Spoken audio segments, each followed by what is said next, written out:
الحمد للہ رب العالمین الصلاۃ والسلام علی خاتم النبیین وعلی آلہ وصحبہ اجمعین اما بعد فاعوذ باللہ من الشیطان الرجیم بسم اللہ الرحمن الرحیم قال اللہ تعالی فی سورۃ یونس فَالْيَوْمَ نُنَجِّيكَ بِبَدَنِكَ لِتَكُونَ لِمَنْ خَلْفَكَ آيَةً وَإِنَّ كَثِيرًا مِّنَ النَّاسِ عَنْ آيَاتِنَا لَغَافِلُونَ۔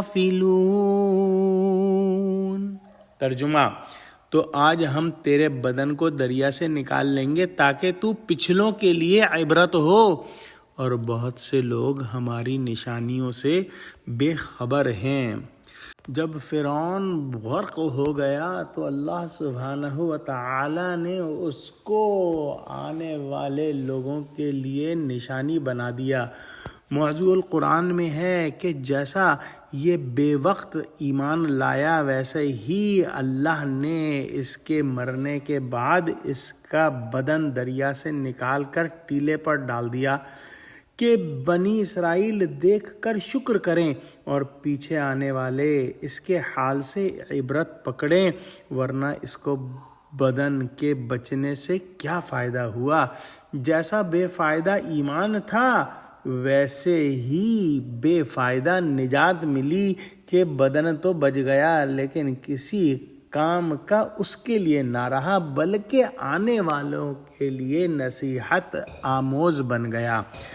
جدید تحقیقات سے ثابت ہوا ہے کہ فرعون کی لاش آج تک محفوظ چلی آتی ہے، لیکن الفاظ قرآنی کی صحت اس کے ثبوت پر موقوف نہیں۔ بنی اسرائیل کے نجات پانے اور فرعون کے غرق ہونے کا واقعہ عاشورہ کے دن ہوا۔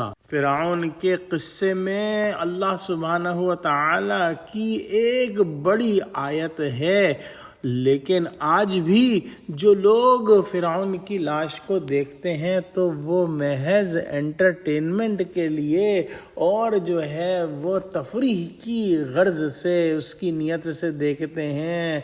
آج بھی اکثریت انسانوں کی فرعون کی لاش کو دیکھ کر عبرت نہیں پکڑتی کہ اللہ سبحانہ و تعالی متکبرین کے ساتھ کیا معاملہ فرماتے ہیں اور ان کا کیسا جو ہے وہ انجام ہوتا ہے۔ دعا کرتے ہیں کہ اللہ سبحانہ و تعالی ہم کو عبرت کی آنکھ عطا فرما کہ ہم اللہ کی آیتیں دیکھ کر نصیحت اخذ کر سکیں اور اپنی زندگیوں کے اندر مثبت تبدیلیاں لا سکیں تاکہ ہم کو آخرت میں نجات نصیب ہو۔ آمین۔ وآخر دعوانا الحمد للہ رب العالمین، والسلام علیکم ورحمۃ اللہ وبرکاتہ۔